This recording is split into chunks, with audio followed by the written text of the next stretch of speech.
Good morning to you, and as always, just thank you for joining with me. I appreciate your presence. Where would we be without laughter? A young 15-year-old boy went into the chemist shop one day and he asked the chemist for 3 boxes of chocolates. He said, "I want a £2 box, a £4 box, and a £6 box."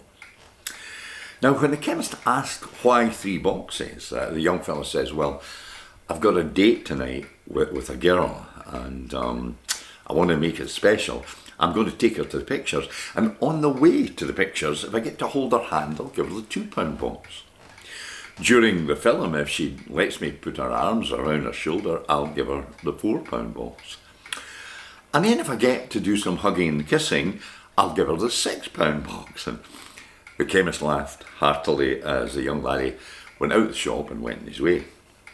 Now that night the young man appeared at the girl's door and her father invited him in.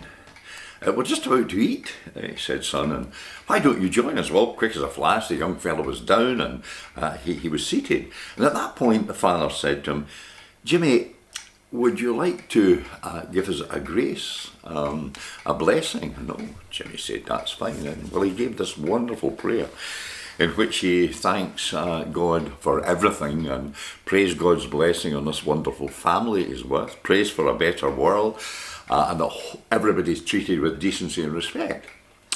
So, as the young couple are walking down the road to the cinema, the young girl says to him, "Jimmy, I didn't realise you were so religious." To which Jimmy replied, "Aye, and I didn't realise your father was the chemist." Well, I hope Jimmy and the chemist laughed. Of course, laughter can be cruel when used wrongly, but we should not, however, lose sight of laughter as a great gift, which often helps us through the tough times. In the Old Testament, there's a story of Sarah. She's no spring chicken. No wonder she laughs when she hears that her and old Abram are going to have a son.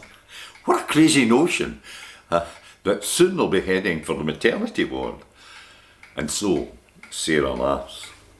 Sarah laughs, and maybe she wanted to believe that she could have the child that God promised. And God did promise, and the child was born. And she named her son Isaac, which apparently means laughter. Sarah laughed at the futility of her situation, but also was a bit fearful that maybe God would do what he was promising to do.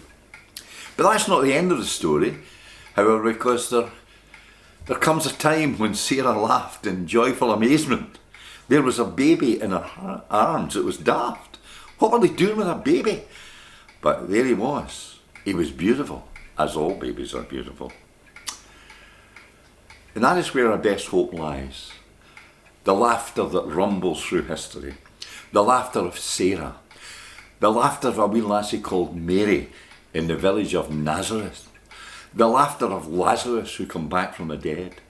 And the laughter of millions of people over the past 2,000 years who have found joy and belief in following Jesus. It's often a laughter of hope in the midst of a futile situation. It's the laughter of anticipation when everybody else has given up. It's the laughter of amazement when we hold a baby in our arms. What a beautiful sound is laughter. Aye, Sarah laughed. I hope you enjoy some laughter today and indeed this week, and may God bless you.